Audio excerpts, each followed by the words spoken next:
नमस्कार everyone, Utkarsh Srivastava this side and आज इस वीडियो में हम कवर करने वाले हैं पूरी क्लास 10 की पॉलिटिकल साइंस को बहुत ही कम टाइम के अंदर। तो उठाओ कॉपी पेन और शुरू करते हैं पहले चैप्टर के साथ, जिसका नाम है पावर शेयरिंग।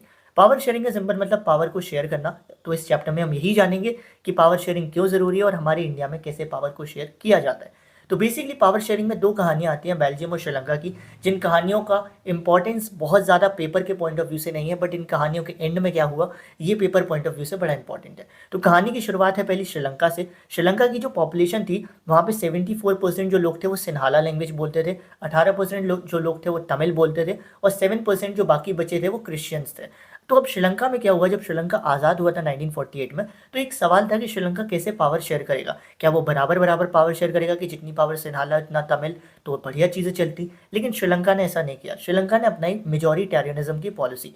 मेजोरिटेरियनिज्म में वर्ड में छिपा है मेजोरिटी। ये पॉलिसी ये कहती है कि जो लोग मेजोरिटी में हैं उनकी सुनो और सबको इग्नोर करो। तो श्रीलंका में इस पॉलिसी को अपनाया गया और मेजोरिटी को सुना गया। आज़ादी के बाद सिन्हाला को ऑफिशियल लैंग्वेज बना दिया गया 1956 में।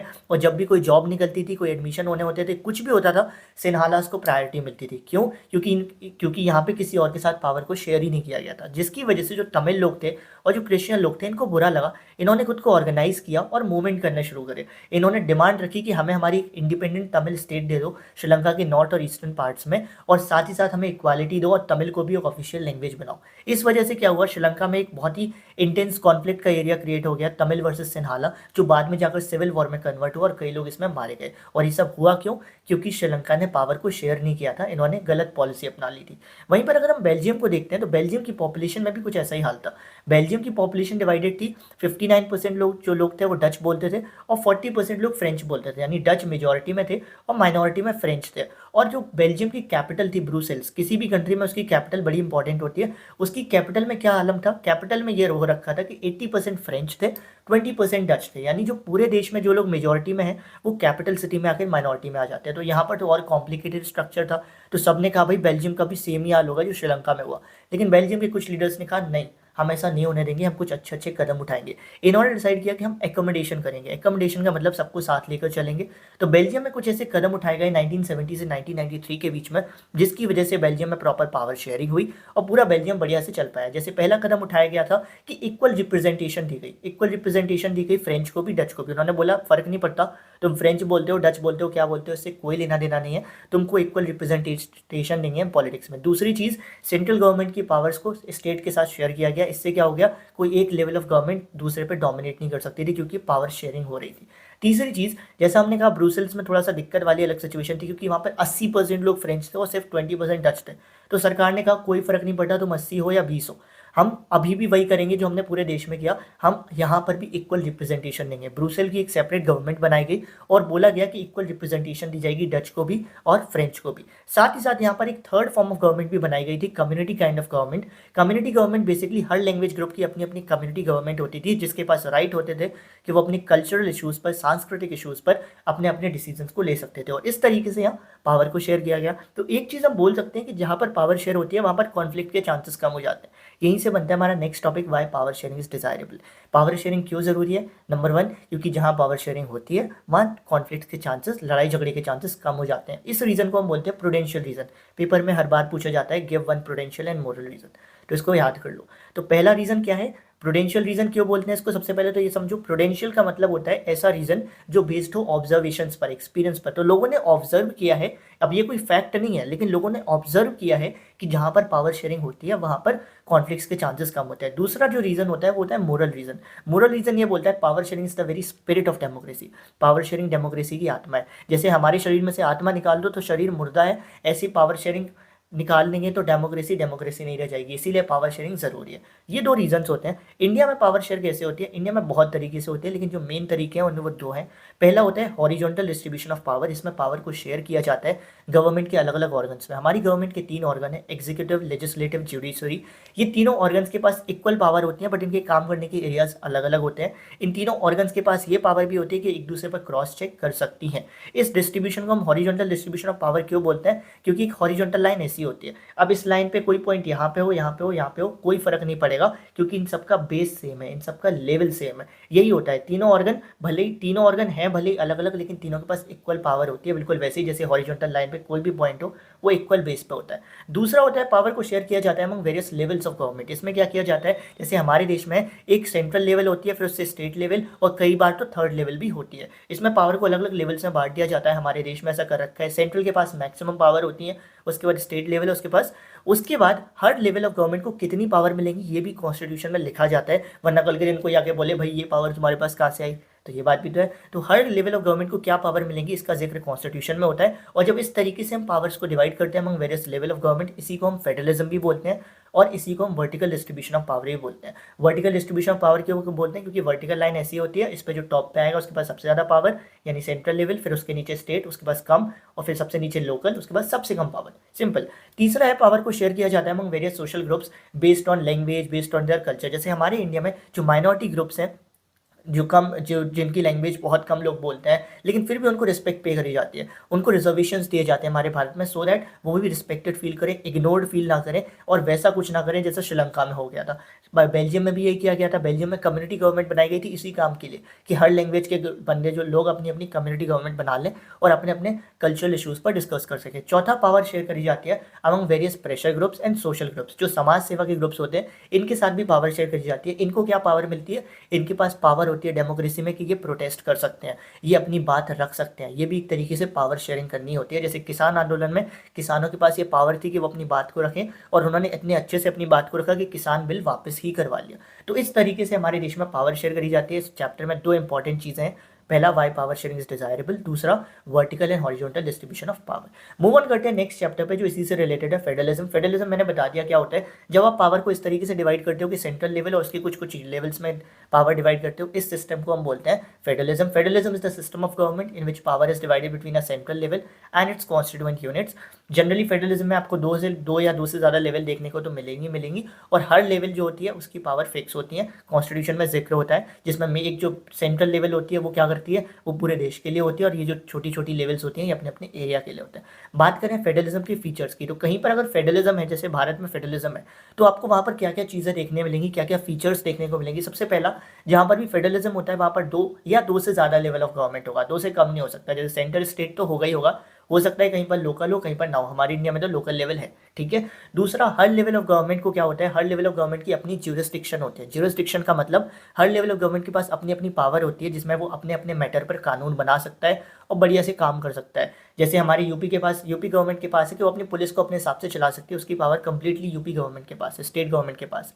तीसरा, हर लेवल ऑफ गवर्नमेंट को कितनी पावर दी जाएंगी इसका जिक्र कॉन्स्टिट्यूशन में किया जाता है, ताकि कल के दिन कोई उठ के सवाल खड़े ना कर दे कि ये पावर तुम्हारे पास कहाँ से आई। यानी कि हर जो पावर दी जाती है हर अलग अलग लेवल ऑफ गवर्नमेंट को, वो कॉन्स्टिट्यूशनली गारंटीड होती हैं। चौथा, जो फंडामेंटल प्रोविजंस होते हैं, बेसिक चीज़ें होती हैं कॉन्स्टिट्यूशन की, हमारे देश की, उनको कोई भी एक लेवल ऑफ गवर्नमेंट अकेले दम पे चेंज नहीं कर सकती। उन चीज़ों को चेंज करने के लिए हमें अलग अलग लेवल ऑफ गवर्नमेंट की सहमति की ज़रूरत होती है। इससे क्या होता है, हर लेवल ऑफ गवर्नमेंट एक दूसरे को रिस्पेक्ट करता रहता है, क्योंकि उसको पता होता है पता नहीं किस दिन एक दूसरे की ज़रूरत पड़ जाए। चौथी चीज़, किस लेवल ऑफ गवर्नमेंट के पास कितना रेवेन्यू कहाँ से आएगा, सब कुछ पहले ही से फिक्स कर दिया जाता है। नहीं तो कल के दिन कोई लेवल ऑफ गवर्नमेंट रो रही है कि भाई इसके पास पैसा है, मेरे पास पैसा नहीं है, हम कैसे काम करेंगे। तो ऐसी दिक्कतों से बचने के लिए ये चीज़ें भी फिक्स करी जाती हैं। छठी चीज़, अगर किसी दिन इन सभी लेवल ऑफ गवर्नमेंट के बीच में कोई दिक्कत आ गई तो उसको सॉल्व करने के लिए भी तो कोई चाहिए, तो उसके लिए हमारे देश में जुडिशरी को बनाया गया।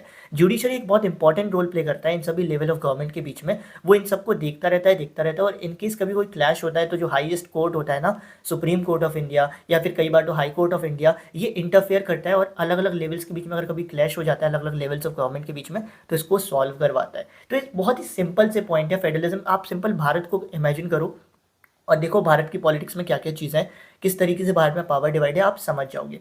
तो at the end of the day हम ये चीज़ कह सकते हैं कि फेडरलिज्म की दो ऑब्जेक्टिव है। पहला ऑब्जेक्टिव एकता को बनाए रखना, यूनिटी को प्रमोट करना। यूनिटी को प्रमोट करने के लिए क्या करता है, पावर को सही तरीके से शेयर करता है हर बंदे के साथ पावर शेयर होगी तो लोग मिलजुल कर रहेंगे। और दूसरी चीज़ क्या करता है, रीजनल डाइवर्सिटीज़ को साथ में लेकर चल पाता है। जहाँ पर पावर शेयरिंग होती है, हमने देखा था वहाँ पर आप अलग अलग ग्रुप्स को एक साथ लेकर चल सकते हो, सबके साथ पावर शेयर करके, जैसे बेल्जियम में चले थे। तो पावर शेयरिंग या फेडरलिज्म के दो ऑब्जेक्टिव हमें यहाँ देखने को मिल जाते हैं। अब अलग अलग देश में अलग अलग तरीके से पावर शेयर होती है और वो अलग अलग तरीके से देश बने हुए हैं।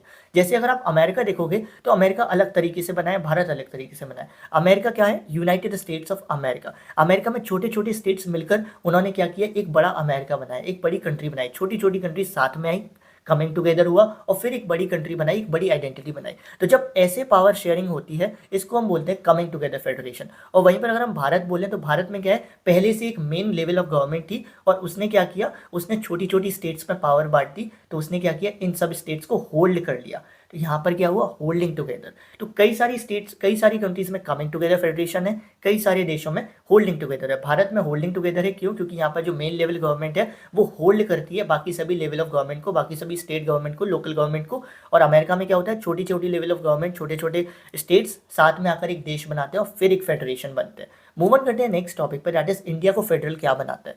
सिर्फ ये कह देने से कि इंडिया में फेडरलिज्म है, इंडिया फेडरल कंट्री नहीं होती। इसके लिए कुछ चीज़ होना जरूरी है। जैसे मैंने बोला था कि भारत में जो हर लेवल को कितनी पावर मिली है इसका जिक्र कॉन्स्टिट्यूशन में किया गया है। यही चीज़ है जो भारत को फेडरल कंट्री बनाती है, वरना कल के दिन तो कोई भी उठ के बोल देगा भाई कहाँ लिखा है तुम्हारे पास कितनी पावर है। तो इंडिया को फेडरल कंट्री क्या बनाती है, क्योंकि इंडिया में किस लेवल ऑफ गवर्नमेंट को कितनी पावर मिलेगी ये सब कॉन्स्टिट्यूशन में जिक्र किया गया है, यानी इस चीज़ को लीगल तरीके से लिखा गया है। बेसिकली हमारे कॉन्स्टिट्यूशन में 3 लिस्ट बनाई गई है, union, state and concurrent. Union list में वो सभी टॉपिक्स आते हैं जिन पर सेंट्रल गवर्नमेंट कानून बना सकती है, जैसे defence, banking, currency, foreign affairs. State list में वो सभी टॉपिक्स आते हैं जिन पर स्टेट गवर्नमेंट लॉज बनाती है, जैसे पुलिस, ट्रेड, एग्रीकल्चर, इरीगेशन। और फिर आती है कॉन्करेंट लिस्ट। कॉन्करेंट लिस्ट में कॉमन इंटरेस्ट के टॉपिक्स होते हैं जिन पर सेंट्रल भी लॉ बनाता है, स्टेट भी लॉ बनाता है, जैसे education, forest, trade, marriage, adoption, succession.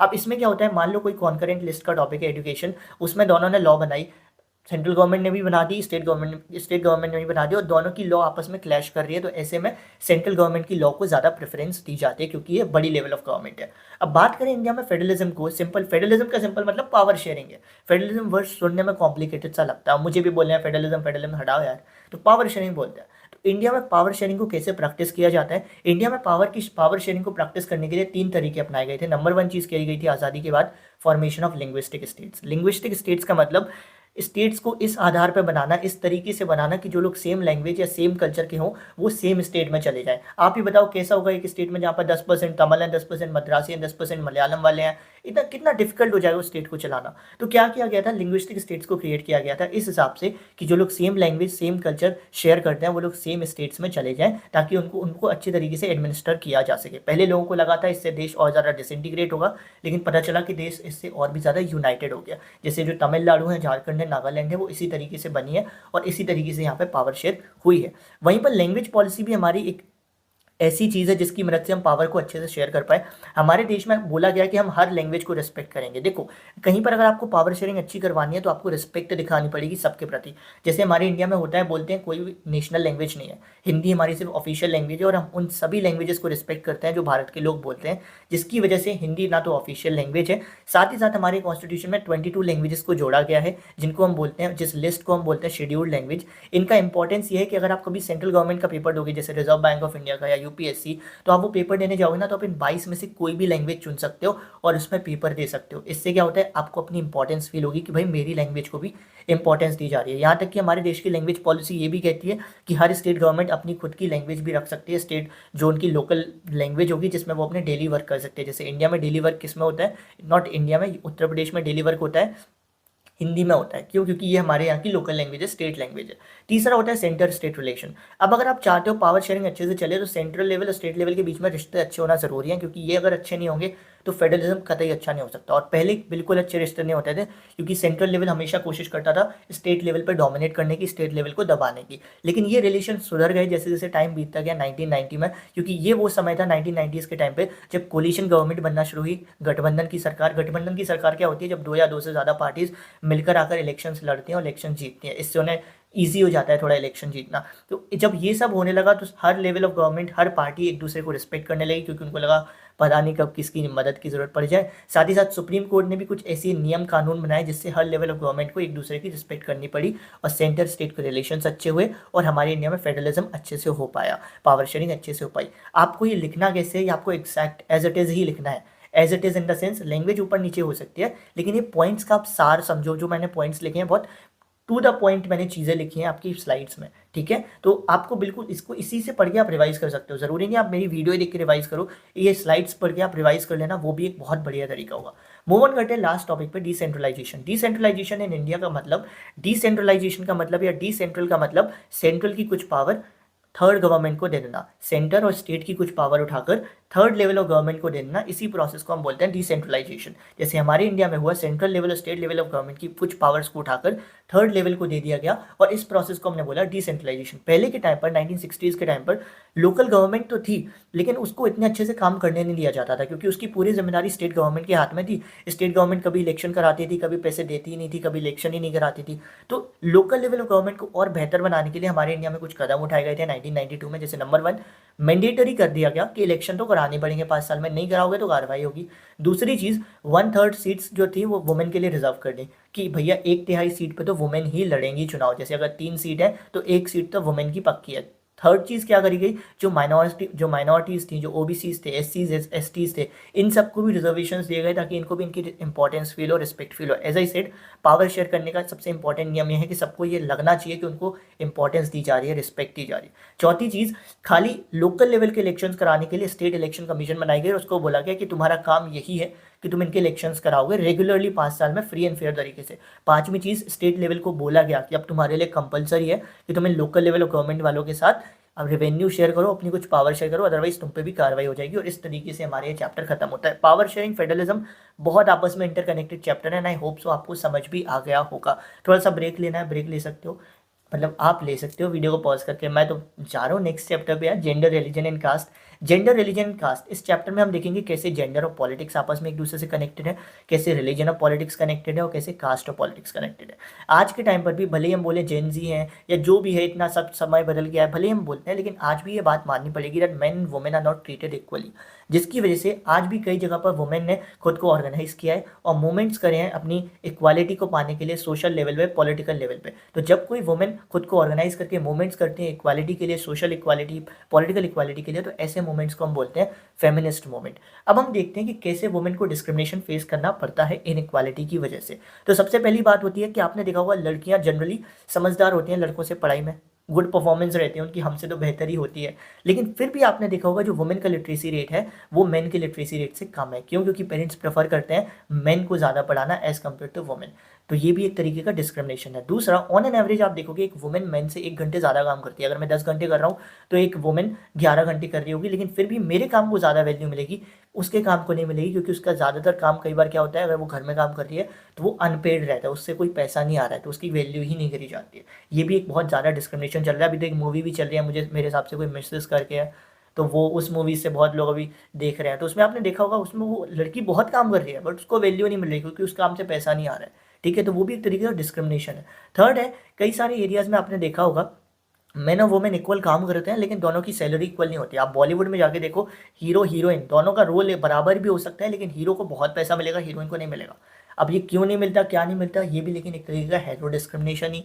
Cricket में तो अभी जाके ये नियम आया है, नहीं तो कई बार कई देशों में क्रिकेट में भी ऐसा होता है कि क्रिकेट 6 घंटे मैं भी खेलूंगा, एक लड़की भी खेलेगी, बट लड़के को ज़्यादा मिलेगा, लड़की को क्रिकेट में पैसा कम मिलेगा। तो ऐसा होता है, डिस्क्रिमिनेशन किया जाता है। और आज भी कई सारी जगहों पर तो बहुत गंदे लेवल का डिस्क्रिमिनेशन होता है कि वो लोग जैसे ही पता चलता है कि प्रेग्नेंट है और ये पता चलता है लड़की होने वाली है, वो एबॉर्शन करा लेते हैं, जिससे सेक्स रेशियो हमारे भारत में कई स्टेट्स में बहुत कम है।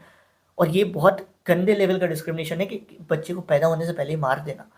तो इस तरीके से वुमेन को डिस्क्रिमिनेशन फेस करना पड़ता है। तो ये पूरा है हमारा जेंडर और पॉलिटिक्स। फिर आते हैं religion and politics.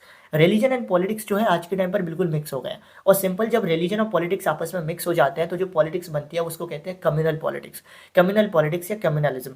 Communal politics या कम्युनलिज्म में होता क्या है, जो आज के टाइम पर भी भारत में हो रहा है, इसमें एक धर्म को दूसरे धर्म से ऊपर करके दिखाया जाता है, और हर धर्म के लोगों को आपस में एक दूसरे के खिलाफ भड़काया जाता है, पिट किया जाता है, नफरत फैलाई जाती है। अब इससे घाटा किसका होता है? घाटा जनता का होता है, क्योंकि जो ये लोग नफरत फैला रहे हैं वो तो महलों में बैठे पड़े हैं, ये आम आदमी जो बेरोजगार पड़े हैं, ये बस एक दूसरे से लड़ते बढ़ रहे हैं धर्म के नाम पर। ठीक है, एक रील बहुत चलती है कि धर्म के नाम पर लड़ने वाले झोपड़ियों में रहते हैं और लड़वाने वाले महलों में रहते हैं, और ये रियलिटी है। तो ये जो कम्युनलिज्म है वो पॉलिटिक्स में आकर उसके क्या क्या घाटे हैं, कम्युनलिज्म की वजह से जब धर्म की राजनीति होने लगती है तो उसके क्या असर देखने को मिलते हैं। नंबर 1 असर, जनता का, जो नॉर्मल लोग हैं उनके एवरीडे बिलीव्स चेंज होने लगते हैं। जैसे मैं और आप हूँ, आपको मैं एक न्यूज़ चैनल दिखाता रहूँ जिस पर रोज़ आपको भड़काया जा रहा है दूसरे धर्म के खिलाफ, तो आपके जो एवरीडे बिलीव्स हैं उस धर्म को लेकर बदलने लगेंगे, आपके जो माइंड सेट है उस धर्म को लेकर बदलने लगेगा। तो क्या होता है, कम्युनलिज्म की वजह से हमारे एवरीडे बिलीव्स, रोज़मर्रा के जो थॉट्स होते हैं वो बदलने लगते हैं दूसरे धर्म को लेकर। हम पता नहीं क्यों बस इनसिक्योर फील करने लगते हैं, आपको ये एहसास दिलाया जाता है कि आप खतरे में हो,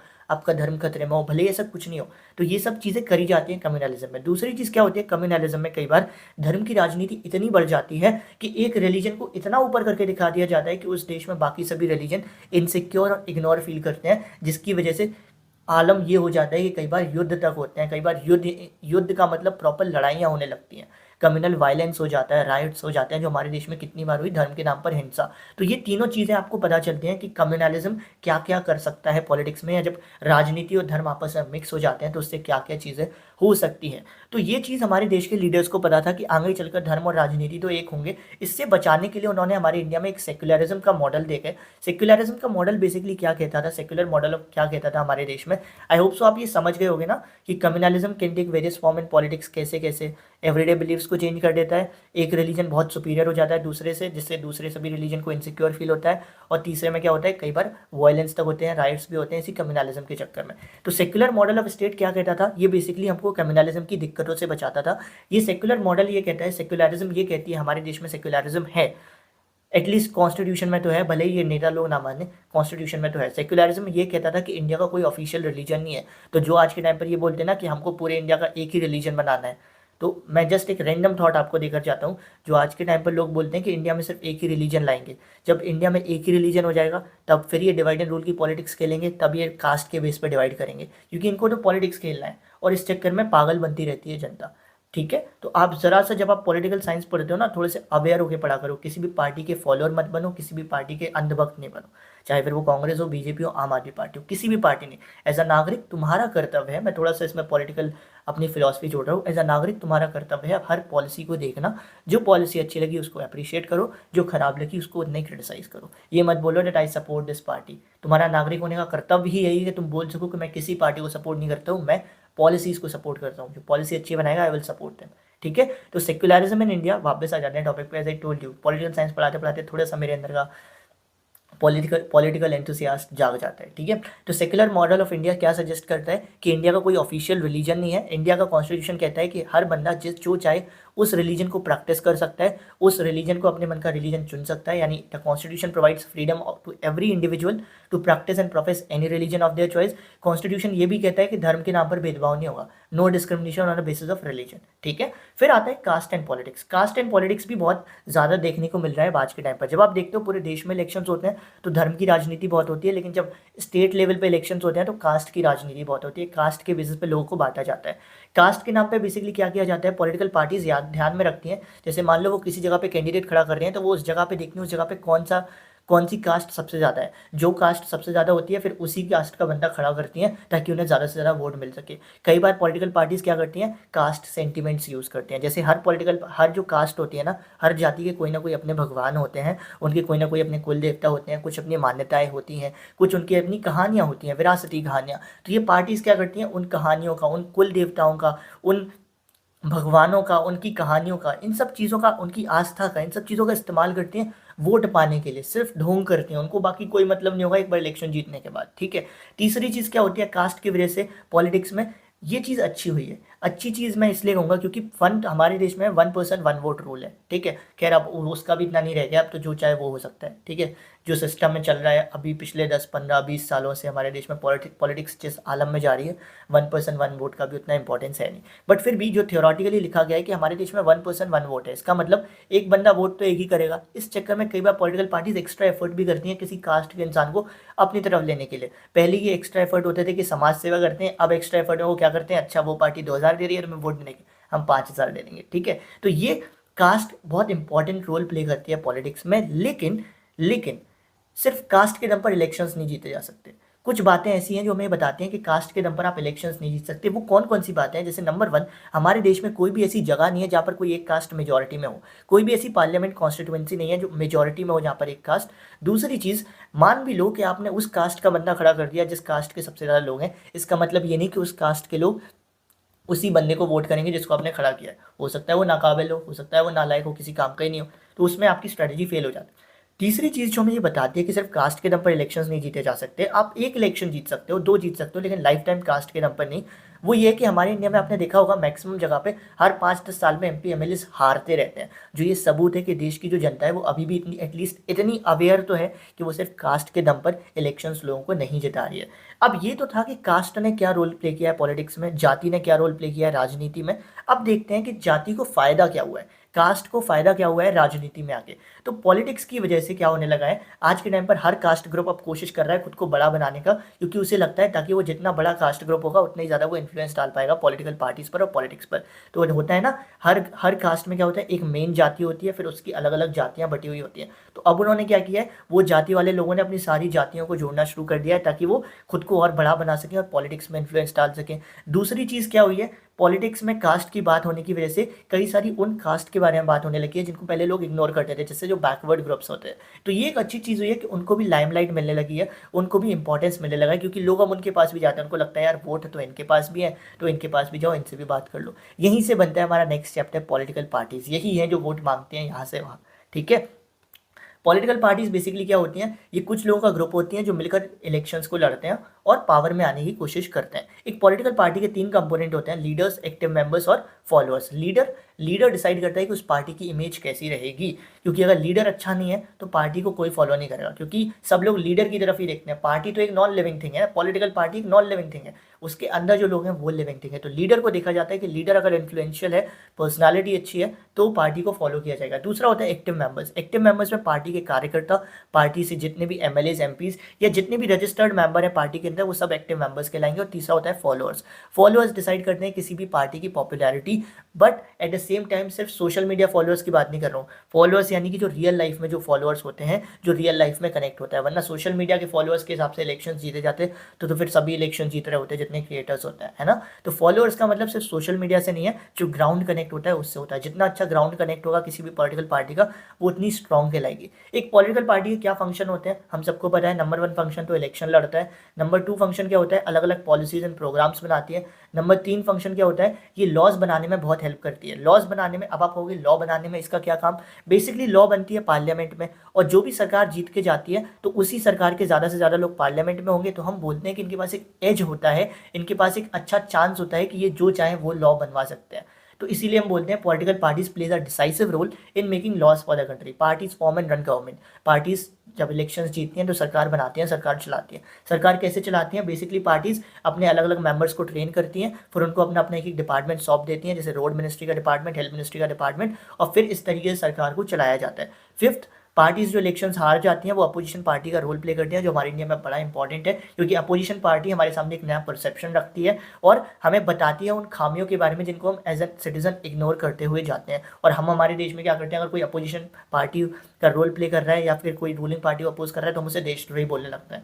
तो सोचो कितनी बेसिक फंडामेंटल नॉलेज नहीं है हमारे देश में कई सारे लोगों को, कि उनको लगता है कि if you are protesting against ruling party तो आप देशद्रोही हो। जबकि ये तो सबसे अच्छी चीज़ है, अगर कोई रूलिंग पार्टी के खिलाफ आवाज़ उठा रहा है तो ये तो बेस्ट चीज़ है, रूलिंग पार्टी को भी इसको अप्रिशिएट करना चाहिए।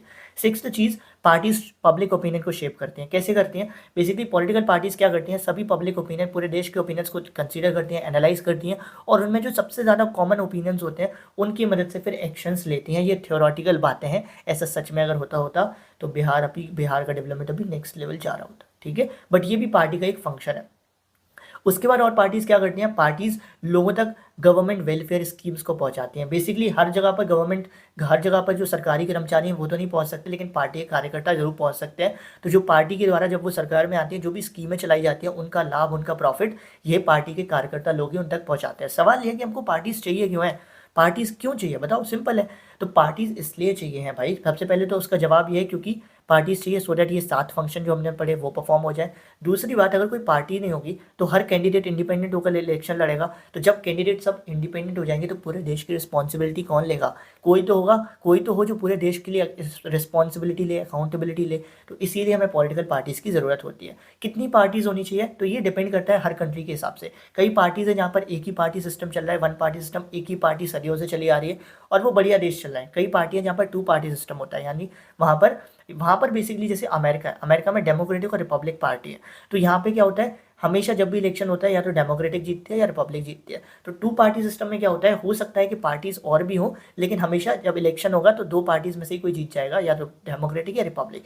फिर आता है multi party system. Multi party system जो इंडिया में है, जहाँ पर 2 या 2 से ज़्यादा पार्टी कॉन्टेस्ट भी करते हैं इलेक्शंस में और उनके सीरियस चांसेस भी होते हैं इलेक्शंस को जीतने के। ये हमारे इंडिया में चलता है। अब अगर देखा जाए तो इंडिया में अगर आपको स्टेट पार्टी बनना है या नेशनल पार्टी बनना है तो आपको एक क्राइटेरिया पास आउट करना पड़ता है। जैसे स्टेट पार्टी अगर आपको बनना है तो लेजिस्लेटिव असेंबली के चुनाव में आपको 6% कम से कम वोट्स जीतने पड़ेंगे और 2 सीट्स जीतनी पड़ेंगी। और अगर आपको नेशनल पार्टी बनना है तो आपको लोकसभा इलेक्शंस में, असेंबली इलेक्शंस में किन्हीं भी 4 स्टेट्स के, उन 4 स्टेट्स में कम से कम 6% टोटल वोट सिक्योर करने पड़ेंगे। कोई भी 4 स्टेट्स हो, उन 4 स्टेट्स में, हर स्टेट्स में आपको 6% तो कम से कम वोट सिक्योर करने पड़ेंगे और लोकसभा में 4 सीट जीतनी पड़ेगी कम से कम। अभी कुछ टाइम पहले, 1-1.5 साल पहले, कौन सी पार्टी नेशनल पार्टी बनी थी? आम आदमी पार्टी नेशनल पार्टी बनी थी। मूव ऑन करते हैं नेक्स्ट टॉपिक पर, that is national parties of India. ये टॉपिक एक्चुअली थोड़ा सा बोरिंग लगता है बच्चों को, क्योंकि बोलते हैं भैया इसमें कितना याद करें।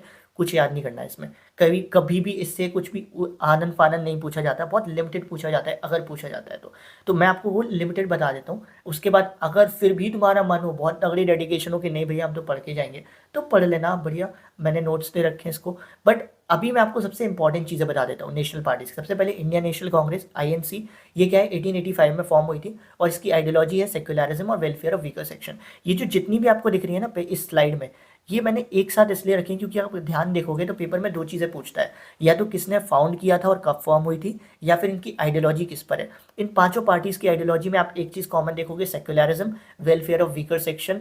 बस कुछ भी आ जाए, आपको नेशनल कांग्रेस पार्टी आ जाए, कम्युनिस्ट पार्टी आ जाए, कम्युनिस्ट पार्टी ऑफ इंडिया आ जाए, ऑल इंडिया तृणमूल कांग्रेस आ जाए, सब में आपको सेक्युलरिज्म दिख रहा है। और जहाँ सेक्युलरिज्म दिख रहा है वहाँ डेमोक्रेसी भी जोड़ देना, फेडरलिज्म भी जोड़ देना, कोई गलत नहीं करेगा, ठीक है। तो इन 5 पार्टीज में आपको एक बार में याद होगी 5 पार्टीज की आइडियोलॉजी।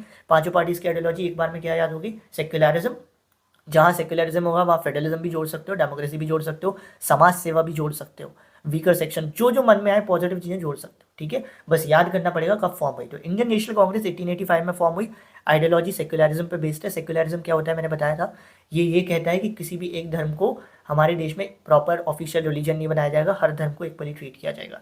फिर आती है national Congress party. National Congress party जो थी वो इंडियन नेशनल कांग्रेस से ही बनी थी, जब इंडियन नेशनल कांग्रेस में एक दरार आ गई थी 1999 में। इसकी भी आइडियोलॉजी सेम है, secularism, social justice, equity. Then आता है communist party of India, CPI। ये फाउंड हुई थी 1925 में। इसकी आइडियोलॉजी बेस्ड है मार्क्सिज्म लेनिनिज्म पे और सेक्युलरिज्म पे। मार्क्सिज्म लेनिनिज्म ये शब्द जो है ना, ये एक नया शब्द है, इसको चाहो तो याद कर लो, नहीं करना बिल्कुल मत करो, क्योंकि अगली जो पार्टी है उससे तो तुम्हें ये शब्द याद हो जाएगा। कम्युनिस्ट पार्टी ऑफ इंडिया जो 1925 में फॉर्म हुई थी, इसमें भी दरार आ गई थी 1964 में और एक नई पार्टी बनी थी, CPIM, Communist party of India Marxist. इसकी आइडियोलॉजी भी सेम थी, secularism, Marxism, Leninism and democracy. I said 5 में सेक्युलरिज्म तो है ही है। एक ही नंबर में पूछेगा तुमसे ये सवाल, इससे ज़्यादा नहीं पूछेगा कि आइडियोलॉजी बता दो, तुमने सेक्युलरिज्म लिख दिया, फ्री हो गए भाई।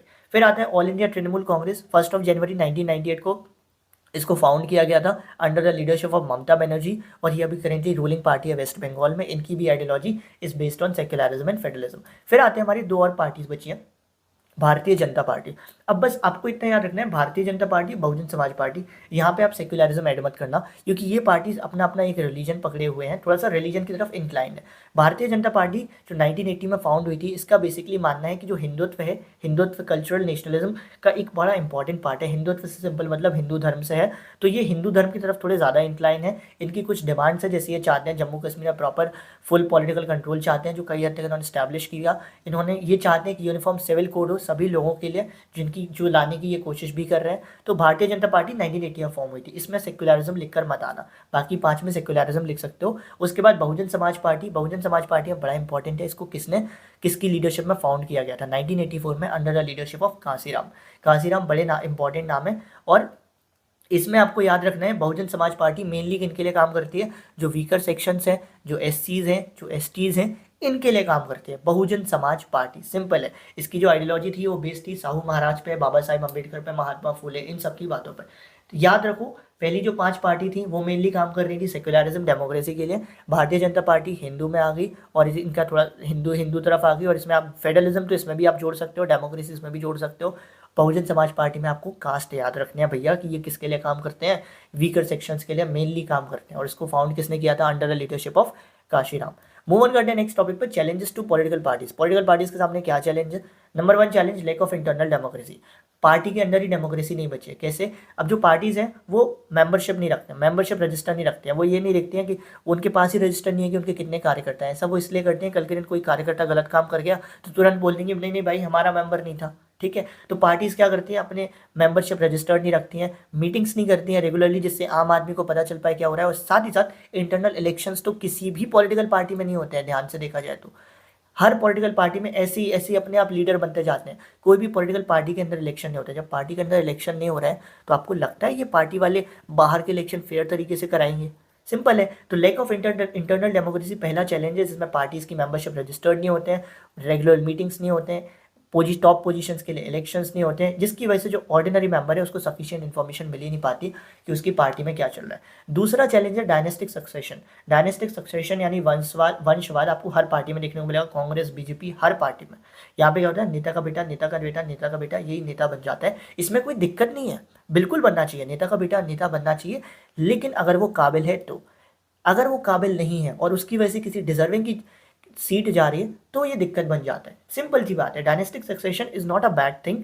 जो नेपोटिज्म है it's not a bad thing unless and until वो किसी गलत इंसान के हाथों में ना चली जाए वो पोजीशन। किसी डिजर्विंग का चांस जाएगा और कोई अनडिजर्विंग आएगा तब हमको लगता है कि यार ये नेपोटिज्म या डायनेस्टिक सक्सेशन गलत हो रहा है। तो डायनेस्टिक सक्सेशन हमारे यहाँ बहुत होता है पार्टीज में, टॉप पोजीशंस पे क्या होता है, कोई एक फैमिली के मेंबर्स या उसी के क्लोज वंस बैठे रहेंगे, भले उन्हें बोलना आता हो, नहीं आता हो, कुछ भी ना आता हो, लेकिन बैठे वही रहेंगे, जिसकी वजह से जो ऑर्डिनरी मेंबर्स हैं जिनके अंदर जो पोटेंशियल भी हो तब भी वो पार्टी में राइज नहीं कर पाते। बहुत कम ही ऑर्डिनरी मेंबर्स राइज कर पाते हैं।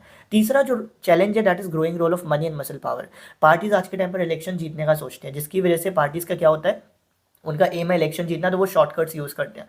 वो उन लोगों को टिकट दे देती हैं जिनके पास या तो बहुत पैसा होता है या जो बहुत पैसा ला सकते हैं। कई बार तो वो क्रिमिनल्स को रख टिकट दे देती हैं क्योंकि उन्हें लगता है क्रिमिनल्स जो हैं वो इन्फ्लुएंशियल लोग होते हैं, वो अपने एरिया के सारे वोट्स तो उनके डर के मारे उनको सारे वोट मिल जाएंगे। कई बार पार्टीज बड़ी बड़ी कंपनीज से पैसा ले लेती हैं सिर्फ इलेक्शन जीतने के चक्कर में, और फिर जब इलेक्शन जीत जाती है तो इन्हें उन कंपनीज को फेवर करती हैं और आम आदमी को भूल जाती हैं। तो ये एक बहुत बड़ा चैलेंज बनता जा रहा है, आज के टाइम पर भी ये चैलेंज है। ठीक है, चौथा जो चैलेंज है वो बड़ा इंपॉर्टेंट है, parties are not offering meaningful choice. Meaningful choice simple है, आज के टाइम पर हर पार्टी एक सी हो गई है। मतलब मान लो ये एक पेन है और ऐसा ही एक और पेन मैं आपके सामने ला के रख दूँगा, बोलूँ कौन सा पेन चाहिए, तुम बोलोगे कोई भी पेन दे दो यार, एक ही बात है। तो ऐसे में तुम मुझे बोलोगे यार भैया आप मीनिंगफुल चॉइस नहीं दे रहे, आप दोनों एक सी तो चीज़ें दे रहे हो। तो आज के टाइम पर भी सेम हो गया है, हर पार्टी के धर्म के नाम पे लड़ रही है, हर पार्टी फ्रीवीज बांट रही है। तो आपको लगता है यार हमें पार्टीज मीनिंगफुल चॉइस नहीं दे रही हैं, सब पार्टी एक सी हो चुकी हैं। और अगर पार्टीज़ को मीनिंगफुल चॉइस देनी है तो पार्टीज़ को कुछ ऐसा करना पड़ेगा जो और पार्टीज़ नहीं कर रही हैं, जो शायद वो नहीं करने वाली हैं, क्योंकि उनको धर्म की राजनीति पर, फ्रीबी पर ही आप जिताते जाते हो, उनका काम बन जाता है। अब बात करते हैं, जब प्रॉब्लम्स की बात करिए तो वो कौन से स्टेप्स हमारे देश में उठाए गए हैं पार्टीज़ को रिफॉर्म करने के लिए। तो हमारे देश में कई सारे स्टेप उठाए गए। नंबर 1, बहुत ज़्यादा होता था कि हमारे देश में एक एमएलए एमपी एक पार्टी छोड़कर दूसरे पार्टी में चला जाता था पैसे के चक्कर में या मंत्री बनने के चक्कर में, और इस प्रोसेस को हम डिफेक्शन कहते थे। इस डिफेक्शन को रोकने के लिए कॉन्स्टिट्यूशन में क्या किया गया, अमेंडमेंट किया गया और एक कानून बनाया गया। वो कानून ये कहता था कि अगर कोई एमएलए या एमपी अपनी पोजीशन, अपनी जो पार्टी है वो एक पार्टी से दूसरी पार्टी में जाता है इलेक्शन जीतने के बाद, तो उसकी जो सीट है वो खो देगा। मान लो आप इलेक्शन जीते फिर आपने पार्टी बदल ली तो आप वो सीट खो दोगे, पर इससे कुछ खास फर्क नहीं पड़ता। वो सीट खो देगा लेकिन अपनी जो जेब में इतना पैसा भर लेगा दूसरी पार्टी में जाके, उसका क्या है ना। तो ये पहली लॉ थी, ये पहला स्टेप था। दूसरा एक स्टेप जो लिया गया था पार्टीज को रिफॉर्म करने के लिए, सुप्रीम कोर्ट ने एक ऑर्डर पास किया था मनी एंड क्रिमिनल के इन्फ्लुएंस को कम करने के लिए। उसने बोला था जब भी कोई कैंडिडेट इलेक्शन लड़ने जाएगा तो उसको एक एफिडेविट सबमिट करना पड़ेगा। एफिडेविट एक तरीके का लीगल डॉक्यूमेंट है जिसमें उसे बताना पड़ेगा उसके पास कितनी प्रॉपर्टी है, उसके खिलाफ कितने क्रिमिनल केसेस हैं एंड ऑल। लेकिन एट द सेम टाइम इसमें दिक्कत ये थी कि अगर कोई अपनी गलत इन्फॉर्मेशन भी दे देना तो कोई क्रॉस चेक करने वाला नहीं था। मान लो मैं इलेक्शन लड़ा, मैंने गलत बोल दिया कि भाई मेरे पास इतना इतना है, और बाद में बोल दिया अरे सॉरी गलती हो गई थी, मेरे पास तो ज़्यादा प्रॉपर्टी थी, तो वो चल जाएगा। क्योंकि कोई क्रॉस चेक करने वाला नहीं था कि आप सही इन्फॉर्मेशन दे रहे हो या नहीं। लोगों को लगा था इससे लोगों को लगा था कि जब ये कानून आया तो अब जो पॉलिटिकल लीडर्स हैं वो क्राइम नहीं करेंगे, वो पुलिस के चक्कर में नहीं पड़ेंगे। लेकिन अब वो क्या करने लगे, वो केस ही नहीं होने दे रहे थे, बात ही खत्म कर दी उन्होंने। केस ही नहीं होगा तो बात ही खत्म, एफिडेविट में अपने आप लिख देंगे 0 केस है। ठीक है। तीसरा स्टेप क्या किया गया था, इलेक्शन कमीशन ने एक ऑर्डर पास किया था जिसमें बोला गया था हर एक पॉलिटिकल पार्टी को कि आपको रेगुलरली ऑर्गेनाइजेशनल इलेक्शन करने पड़ेंगे और अपना इनकम टैक्स रिटर्न फाइल करना पड़ेगा, जिससे हमें पता रहे कि आपका टर्नओवर कितना जा रहा है, कितना काला धन आता जा रहा है। ये स्टेप सुनने में तो अच्छा लग रहा था, लेकिन ये स्टेप एक फॉर्मेलिटी बन के रह गया, क्योंकि क्या करते थे, सबको पता है अलग अलग पॉलिटिकल पार्टीज अपने अपने तरीके से पूरा पैसा छुपा लेते थे, निपटा लेते थे, और क्या करते थे, इनकम टैक्स रिटर्न फाइल करते थे 5-10 रुपये। सब कहते थे अरे यार ये पार्टी कितनी ईमानदार है। तो ये कुछ स्टेप्स उठाए गए थे। इसमें लिखा भी है that election commission passed an order making it necessary for every political party to hold organisational elections and their income tax return, but ये एक फॉर्मेलिटी मात्र था। और भी कुछ सजेशंस हैं हम सबकी तरफ से, बुक की तरफ से, कि पॉलिटिकल पार्टीज़ को कैसे रिफॉर्म कर सकते हैं। जैसे हम कहते हैं कि एक लॉ बननी चाहिए जो पॉलिटिकल पार्टीज़ के इंटरनल अफेयर्स को संभालेगी। पॉलिटिकल पार्टीज़ को कंपलसरी कर देना चाहिए कि वो एक रजिस्टर बनाए अपने कार्यकर्ताओं का, मेंबर्स का, अपना एक खुद का कॉन्स्टिट्यूशन बनाए और फॉलो करे कि हमारी पार्टी इस तरीके से काम करेगी। साथ ही साथ एक इंडिपेंडेंट अथॉरिटी बनाए जिसका काम हो कि अगर कभी पार्टी के बीच में डिस्प्यूट होता है, झगड़े वगड़े के चांसेस होते हैं अलग अलग लीडर में, तो वो उन झगड़ों को सॉल्व कराएगी। रेगुलरली ओपन इलेक्शंस करे, ओपन इलेक्शंस टॉप पोजीशंस के लिए, ताकि जो डिजर्विंग कैंडिडेट हैं वो भी वहाँ जा सकें। और भी कुछ उपाय हैं, जैसे इलेक्शंस की स्टेट फंडिंग होनी चाहिए। स्टेट फंडिंग में क्या होगा, हर पॉलिटिकल पार्टीज़ को गवर्नमेंट की तरफ से ही पैसा दिया जाएगा, और वो किसको कितना पैसा मिलेगा वो डिपेंड करेगा उस पार्टी की परफॉर्मेंस पर। अगर कोई पार्टी अच्छा परफॉर्म करी है पहले तो उसको ज़्यादा पैसा मिल जाएगा, और कभी ख़राब परफॉर्म करी है तो उसको कम पैसा मिलेगा। और वो पैसे में बेसिकली क्या होगा, हम उनका खर्चा उठाएंगे, रैलीज़ का खर्चा, पेट्रोल का खर्चा, ट्रांसपोर्टेशन का खर्चा। इससे क्या होगा, इससे उनका जो खुद का ये पैसा करोड़ों हज़ारों करोड़ रुपए लगा देते हैं ना, उससे उस पर हम सबकी नज़र रहेगी कि अब कितना पैसा खर्च हो रहा है। अभी सुनने में आता है कि कोई पार्टी ने 5500 करोड़ रुपए लगा दिए खाली एडवर्टीजमेंट पर। सोचो 5500 करोड़ कहाँ से आए होंगे। पॉलिटिकल पार्टीज कोई काम थोड़ी ना कर रहे हैं खुद से, पैसा तो जनता का ही आ रहा है ना, चाहे वो कोई भी पार्टी हो। बट गलत तो गलत है। और भी कई सारे रिफॉर्म्स हैं जो किए जा सकते हैं। जैसे 2 रिफॉर्म बोले जाते हैं कि अगर हम पॉलिटिकल पार्टीज पर प्रेशर डालें तो भी हम रिफॉर्म करा सकते हैं, ये एक अच्छा तरीका है। लेकिन वो करेंगे कौन, कि आज के टाइम पर इस तरीके का हमारा सिस्टम जा चुका है, इस लेवल पे जा चुका है कि अब हर इंसान ऐसा हो चुका है कि रन दो यार, जो चल रहा है चलने देता है।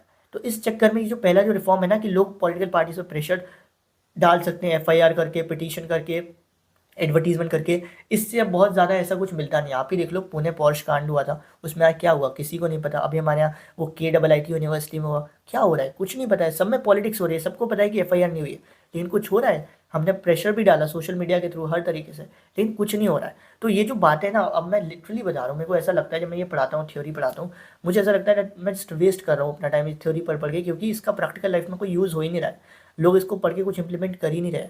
और जो लोग सरकार में बैठे हैं वो लोगों ने शायद ये पढ़ा नहीं है, लेकिन फिर भी हमने उन्हें जिता दिया है। तो मेरे को बड़ा ऐसा अजीब सा फील होता है ये पढ़ाते पढ़ाते, बिकॉज हम ये पढ़ रहे हैं कि ऐसे ऐसे करेंगे तो ऐसा ऐसा हो सकता है, लेकिन ऐसा कुछ भी नहीं हो रहा है इसमें। इसीलिए दूसरा सॉल्यूशन भी दिया गया है कि अगर आप चाहते हो पॉलिटिकल पार्टीज इंप्रूव हो, तो जो चाहते हैं इंप्रूव हो वो खुद जाकर पॉलिटिकल पार्टीज़ को ज्वाइन करें और रिफॉर्म करें पॉलिटिकल पार्टीज़ को। अगर आप चाहते हो, मैं चाहता हूँ पॉलिटिकल पार्टीज रिफॉर्म हो, तो खुद से हमें पॉलिटिकल पार्टीज़ में जाना पड़ेगा, ज्वाइन करना पड़ेगा। लेकिन आज के टाइम पर कल्चर भी तो यही है, पॉलिटिकल पार्टीज़ में जाने के लिए भी अंधा पैसा चाहिए, मोटा पैसा, वरना तुम्हें पॉलिटिकल पार्टीज़ वाले ऐसे ही कार्यकर्ता बना के यहाँ से वहाँ घुमाते रहेंगे। यहाँ तो एंड होता है हमारे चैप्टर। मूव ऑन करते हैं last chapter, outcomes of democracy पर। तो हमारे आउटकम्स ऑफ डेमोक्रेसी चैप्टर में अगर हम देखने जाएंगे तो डेमोक्रेसी बचपन से सुनते आ रहे हैं, डेमोक्रेसी डेमोक्रेसी डेमोक्रेसी। सवाल ये है कि डेमोक्रेसी क्यों, क्योंकि डेमोक्रेसी कुछ अच्छी चीज़ें कर देती है। जैसे डेमोक्रेसी बहुत बेहतर फॉर्म ऑफ गवर्नमेंट है as compare to other form government. 5 चीज़ें हैं। पहली बात तो डेमोक्रेसी में इक्वालिटी को प्रमोट किया जाता है। दूसरी चीज़, डेमोक्रेसी में व्यक्ति की डिग्निटी बढ़ जाती है। डिग्निटी यानी कि सम्मान बढ़ जाता है। कैसे? क्योंकि उसको अधिकार मिलते हैं, राइट्स मिलते हैं, फ्रीडम मिलती है, right to education, right to express themselves. Third चीज़, डेमोक्रेसी में डिसीजन मेकिंग बेहतर होती है। क्यों? क्योंकि यहाँ पर प्रॉपर रूल्स एंड प्रोसीजर्स को फॉलो किया जाता है किसी भी डिसीजन तक पहुँचने के लिए। फोर्थ चीज़, डेमोक्रेसी में आपको मौका मिलता है कॉन्फ्लिक्ट्स को रिजॉल्व करने का और कॉन्फ्लिक्ट्स के चांसेस को कम करने का। कैसे? क्योंकि डेमोक्रेसी में होती है पावर शेयरिंग, पावर शेयरिंग करती है कॉन्फ्लिक्ट्स को कम। पांचवी चीज़, डेमोक्रेसी में आपको मौका मिलता है मिस्टेक्स को करेक्ट करने का, जो आपको शायद किसी और फॉर्म ऑफ गवर्नमेंट में नहीं मिलेगा। फिर आता है डेमोक्रेटिक गवर्नमेंट अकाउंटेबल, रिस्पॉन्सिव और लेजिटिमेट कैसे होती है। सिंपल सा सवाल है, डेमोक्रेटिक गवर्नमेंट अकाउंटेबल कैसे होती है। अकाउंटेबल का मतलब होता है एक ऐसी सरकार जो आंसर करे। ठीक है, एक ऐसी सरकार जो आंसर करे। आंसर कौन करेगा? जो हमसे कहेगा कि आप हमसे सवाल पूछो। सवाल कैसे पूछेंगे, जब हमारे पास इन्फॉर्मेशन होगी सरकार की। तो डेमोक्रेटिक सरकार क्या करती है, अपनी इन्फॉर्मेशन ट्रांसपेरेंसी, क्योंकि ट्रांसपेरेंसी प्रोसेस कहते हैं इसको, जब सरकार अपनी प्रोसेस हमारे साथ शेयर करती है, तो डेमोक्रेटिक गवर्नमेंट क्या करती है, अपनी इन्फॉर्मेशन को, रूल्स एंड प्रोसीजर्स कैसे फॉलो हो रहे हैं, क्या कुछ हो रहा है, वो इन्फॉर्मेशन हमारे साथ शेयर करती है, जिस इन्फॉर्मेशन की वजह से हम उनसे सवाल पूछते हैं और फिर सरकार का कर्तव्य बनता है जवाब देना। और इसीलिए हम बोलते हैं कि डेमोक्रेटिक गवर्नमेंट आर अकाउंटेबल। तो डेमोक्रेटिक गवर्नमेंट अकाउंटेबल इसलिए है क्योंकि वो हमारे साथ अपनी इन्फॉर्मेशन शेयर कर रही है, हमको राइट टू एग्जामिन दे रही है, ताकि हम उनसे सवाल पूछ सके, वो जवाब दे सके। आई होप सो आपको क्लियर होगा। इसको लिखना कैसे है, आपके सामने लिखा पड़ा है, ठीक है। That democratic government ensures that decision making will be based on norms and procedures. Democracy also ensures transparency. Transparency का मतलब आपको पता रहेगा कैसे कैसे रूल्स एंड प्रोसीजर्स फॉलो हो रहे हैं, which means the citizens have the right to examine. Right to examine means right to question the whole process of decision making, and due to these features democratic governments are called accountable. दूसरी होती है democratic government responsive. कैसे है responsive का मतलब, एक वो जो रिस्पॉन्ड करे। अब आपको कैसे पता चलेगा रिस्पॉन्ड कर रही है, कान में आके तो बोलेगी नहीं पार्टी कि अरे हम रिस्पॉन्ड कर रहे हैं। इसके लिए जो नॉट पॉलिटिकल पार्टी, जो डेमोक्रेटिक गवर्नमेंट होती हैं, वो क्या करती हैं, इसके लिए regular free and fair elections कराते हैं, क्योंकि जनता की सबसे पहली डिमांड तो यही होती है कि फ्री एंड फेयर इलेक्शंस कराओ, करप्शन से फ्री होती हैं। खैर असली में तो फ्री नहीं होती, लेकिन लिखा जाता है कि फ्री ऑफ करप्शन होती है। और रेगुलरली ओपन पब्लिक डिबेट्स कराए जाते हैं मेजर पॉलिसीज एंड प्रोग्राम्स पर, सो दैट जनता को पता चलता रहे कि जो जनता बोल रही है उसके लिए हम अटेंटिव हैं। इन डिबेट्स के थ्रू जनता को पता चल जाता है कि ये जो सरकारें हैं उनकी बात सुन रही हैं नहीं सुन रही है। तो डिबेट्स के थ्रू उन्हें पता चलता है कि सरकार अटेंटिव है उनकी बातों को लेकर, इसका मतलब सरकार रिस्पॉन्ड कर रही है, सरकार is responsive, and in this way democratic government proves that they are responsive. इसको कैसे लिखना है, अगेन आपके सामने। फिर आता है हमारा what makes democratic government legitimate. Democratic government legitimate कैसे हैं, लेजिटिमेट का मतलब एक्सेप्टेबल, जिसको सब एक्सेप्ट करें। तो एक्सेप्ट उसी को करते हैं जिसको वो पसंद करते हैं। तो डेमोक्रेटिक गवर्नमेंट में क्या होता है, डेमोक्रेसी में क्या होता है, हमको मौका मिलता है हमारी सरकार को चुनने का। जब आप खुद से किसी सरकार को चुनोगे उसको तो आप एक्सेप्ट करोगे ना यार, इसीलिए डेमोक्रेटिक गवर्नमेंट लोगों की खुद की सरकार होती है और लेजिटिमेट कहलाती है। मूव ऑन करते हैं नेक्स्ट टॉपिक पे। डेमोक्रेसी में इकोनॉमिक ग्रोथ और डेवलपमेंट के क्या हालचाल होते हैं। देखा जाता है कि जिन देशों में डिक्टेटरशिप है या मोनार्की है, वो ज़्यादा अच्छा इकोनॉमिक ग्रो कर रही है, लेकिन as compare to democratic government. तो डेमोक्रेटिक गवर्नमेंट इसका मतलब क्या है, डेमोक्रेसी कतई ये नहीं बोलती कि हमारे देश में प्रॉपर रैपिड डेवलपमेंट होगा, बहुत फास्ट डेवलपमेंट होगा, लेकिन डेमोक्रेसी ये ज़रूर बोलती है कि जब भी डेवलपमेंट होगा इस तरीके से होगा कि हम कोशिश करेंगे सबको साथ में लेकर चल सके। तो ये डेमोक्रेसी का एक फीचर होता है। और डेमोक्रेसी के और भी फीचर होते हैं जिसकी वजह से हम बोलते हैं कि डेमोक्रेसी बहुत बेहतर है। 5 फीचर तो हमने शुरू में डिस्कस कर लिया था। डेमोक्रेसी में ये भी देखा गया है कि पॉवर्टी इनइक्वालिटी कम नहीं होती। डेमोक्रेसी में पॉवर्टी इनइक्वालिटी कई सारे देशों में बढ़ते देखी गई है। आपने देखा होगा मुंबई में एक इमेज, मुंबई की इमेज, जिसमें एक तरफ बहुत बड़ी बड़ी सोसाइटीज़ खड़ी हुई हैं, उन्हीं सोसाइटीज़ के जस्ट पीछे स्लम्स हैं, छोटे छोटे झोपड़पट्टे हैं, जो ये दिखाता है कि डेमोक्रेसी में तो उल्टा जो इकोनॉमिक डिस्पैरिटी है वो और भी बढ़ गई है, कि कुछ लोग बहुत अमीर हो गए हैं, कुछ लोग बहुत गरीब। तो डेमोक्रेसी में जनरली ये देखा गया है सिर्फ पॉलिटिकल इक्वालिटी मिलती है, इकोनॉमिक इक्वालिटी नहीं मिल पाती है। पॉलिटिकल इक्वालिटी का मतलब हर बंदे के पास एक वोट है, चाहे अमीर हो चाहे गरीब। तो पॉलिटिकल इक्वालिटी तो मिल जाती है, लेकिन इकोनॉमिक इक्वालिटी के लिए अभी भी बहुत स्ट्रगल करना बाकी है। मूव ऑन करते हैं नेक्स्ट टॉपिक पर, दैट इज सोशल डाइवर्सिटी को साथ में लेकर चलना। इकलौता मुंह से निकल गया, ठीक है। एक ये बहुत बड़ा फीचर है जिसकी वजह से हम डेमोक्रेसी की तरफ जाते हैं, that is accommodation of social diversity. क्योंकि डेमोक्रेसी के अंदर ये पावर है कि वो सोशल डाइवर्सिटी को, समाज के विभिन्न विभिन्न ग्रुप्स को एक साथ लेकर एकोमोडेट कर सके। एकोमोडेट का मतलब सबको एक साथ लेकर चल सके, क्योंकि डेमोक्रेसी में होती है पावर शेयरिंग, और power sharing is the best form of government, या power sharing is the best way to accommodate the social diversity. हमने बेल्जियम के एग्जाम्पल में देखा ही था, और हमने ये भी देखा था कि अगर हम ऐसा नहीं करेंगे तो श्रीलंका जैसी सिचुएशन क्रिएट हो जाएगी। अब अगर आप चाहते हो किसी भी डेमोक्रेटिक कंट्री में, किसी भी डेमोक्रेसी में जो सोशल डाइवर्सिटीज़ हैं वो साथ में मिलकर चले, तो वहाँ पर 2 चीज़ें लोगों को समझना बहुत ज़रूरी है। वो 2 चीज़ें क्या है, लोगों को मतलब आपको, मुझे, हमें समझना ज़रूरी है। उनको पहली चीज़ समझनी पड़ेगी कि डेमोक्रेसी का मतलब मेजॉरिटी से नहीं होता। डेमोक्रेसी का असली मतलब है मेजॉरिटी जब माइनॉरिटी के साथ काम करती है। That is democracy is not simply the rule of majority opinion. For good functioning of democracy majority always need to work with the minorities. As I said, वही देश अच्छा चलता है जहाँ पर पावर शेयरिंग करी जाती है और सबकी रिस्पेक्ट करी जाएगी। अगर आप ये सोच लोगे कि एक मेजॉरिटी है, मेजॉरिटी को सब कुछ, माइनॉरिटी को कुछ नहीं, तो वो देश अच्छा नहीं चल पाएगा। तो बेसिकली अगर आप चाहते हो सोशल डाइवर्सिटी को साथ में लेकर चलना, तो आपको क्या करना पड़ेगा, मेजॉरिटी ओपिनियन को छोड़ना पड़ेगा, और ये समझना पड़ेगा कि मेजॉरिटी माइनॉरिटी को साथ में काम करना पड़ता है, तभी देश अच्छा काम करेगा, लोग साथ रह पाएंगे। दूसरी चीज़ लोगों को समझनी पड़ेगी कि जब हम मेजॉरिटी या माइनॉरिटी की बात करते हैं तो हम ये कास्ट के बेसिस पर बात नहीं करते हैं, हम रिलीजन के बेसिस पे बात नहीं करते हैं, हम बात करते हैं अलग अलग सिचुएशंस के बेसिस पे। अलग अलग सिचुएशन का मतलब किसी दिन आप मेजॉरिटी में भी हो सकते हो, किसी दिन आप माइनॉरिटी में भी हो सकते हो। मान लो आज आपके पास सैमसंग का फ़ोन है, यहाँ पे बहुत सारे लोग हैं जिनको सैमसंग का फ़ोन पसंद है, तो आज आप मेजॉरिटी में हो, और कुछ लोग हैं जिनको सैमसंग का फ़ोन पसंद नहीं है, जिनको कोई और पसंद है, तो आज वो लोग माइनॉरिटी में हो। कल के दिन एक नया फ़ोन आता है और सब लोग उस नए फ़ोन को पसंद करते हैं, तो वो सब लोग मेजॉरिटी में हो जाएंगे, और आज आपको वो फ़ोन पसंद नहीं है तो आप माइनॉरिटी में हो जाओगे। तो मेजॉरिटी और माइनॉरिटी का असली मतलब यही होता है कि आप इन छोटी छोटी सिचुएशंस के बेसिस पे जाते हो। कोई पॉलिसी आई, आपको पसंद है, बहुत सारे लोगों को पसंद है, आप मेजॉरिटी में हो, और आपको पसंद नहीं है और बहुत कम लोग ऐसे हैं जिनको पसंद है, माइनॉरिटी में हो। कितनी प्यारी प्यारी मेजॉरिटी माइनॉरिटी है, इसमें कहीं पर भी नेगेटिविटी की बू ही नहीं आ रही है। लेकिन वहीं पर अगर धर्म के नाम पर मेजॉरिटी माइनॉरिटी खेलने लगे तो वो गलत है। तो दूसरी चीज़ जो लोगों को समझनी पड़ती है, जब मेजॉरिटी की बात करते हैं, then we are not talking about on the basis of religion, on the basis of caste, we are simply talking about situations. ताकि क्या हो, क्योंकि इससे क्या होगा, जब आप सिचुएशन की बेस पे मेजॉरिटी माइनॉरिटी की बात करोगे तो उसमें ऐसा होगा, हर इंसान कभी मेजॉरिटी में भी होगा, माइनॉरिटी में भी होगा। इससे सरकार भी बढ़िया से चलेगी, सरकार पर भी कोई प्रेशर नहीं रहेगा। ठीक है। उसके बाद बात करें डेमोक्रेसी में dignity and freedom of citizens की। एज आई सेड, डेमोक्रेसी में जो इंसान की डिग्निटी है वो बढ़ जाती है। क्यों? क्योंकि उसको अधिकार मिल जाते हैं, उसको राइट्स मिल जाते हैं। मान लो आपके साथ कुछ बुरा हो रहा है, तो अब आपके पास एटलीस्ट अधिकार तो है कि आप कोर्ट में जा सकते हो, बोल सकते हो देखो ये नियम कानून है, ये नियम कानून तोड़ा गया है, मेरे साथ गलत किया गया है। तो डेमोक्रेसी में क्या किया जाता है, प्रिंसिपल्स प्रोवाइड करे जाते हैं, नियम कानून प्रोवाइड करे जाते हैं, जिनकी मदद से आप अपनी डिग्निटी के लिए, अपने सम्मान के लिए लड़ सकते हो। वहीं पर अगर बात करें most unique thing about democracy, तो डेमोक्रेसी की सबसे यूनिक थिंग क्या है? डेमोक्रेसी की सबसे यूनिक थिंग है कि उसका पेपर कभी खत्म नहीं होता।